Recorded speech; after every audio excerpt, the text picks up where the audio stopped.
جب مسلمانوں کے دارل خلافہ یعنی مسلم دور حکومت کی راجدھانی بغداد میں ہر دوسرے دن کسی نہ کسی دینی مسئلے پر مناظرے ہونے لگے، یعنی ڈیبیٹ ہونے لگی۔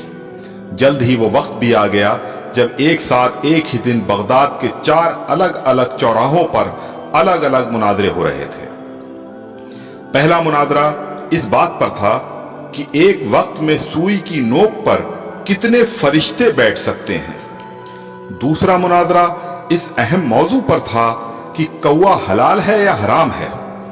تیسرے مناظرے میں یہ تکرار چل رہی تھی کہ مسواک کا شرعی سائز کتنا ہونا چاہیے۔ ایک گروہ کا کہنا تھا کہ 1 بالش سے کم نہیں ہونی چاہیے، اور دوسرے گروہ کا یہ ماننا تھا کہ 1 بالش سے چھوٹی مسواک بھی جائز ہے۔ ابھی یہ ڈیبیٹ چل ہی رہی تھی کہ ہلاکو خان کی قیادت میں تتاری فوج بغداد کی گلیوں میں داخل ہو گئی اور سب کچھ تہس نہس کر دیا۔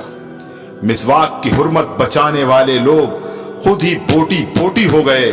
سوئی کی نوک پر فرشتوں کی گنتی کرنے والے لوگوں کی کھوپڑیوں کی میناریں بن گئیں جنہیں گننا بھی ممکن نہیں تھا۔ کوے کے گوشت پر بحث کرنے والوں کے مردہ جسموں کو کوے نوچ نوچ کر کھا رہے تھے۔ آج ہلاکو خان کو بغداد تباہ کیے سینکڑوں برس گزر چکے ہیں، مگر قسم لے لیجئے جو مسلمانوں نے تاریخ سے رتی برابر بھی سبق لیا ہو۔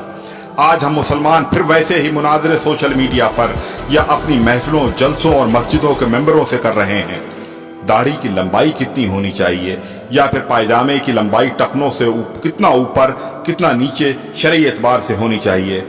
فرقے اور مسلک کے ہمارے جھنڈا بردار صرف اور صرف اپنے اپنے فرقوں کو جنت میں لے جانے کے دعوے کر رہے ہیں، اور دور حاضر کا ہلاکو خان ایک ایک کر کے مسلم ملکوں کو نیست نابود کرتا ہوا آگے بڑھ رہا ہے۔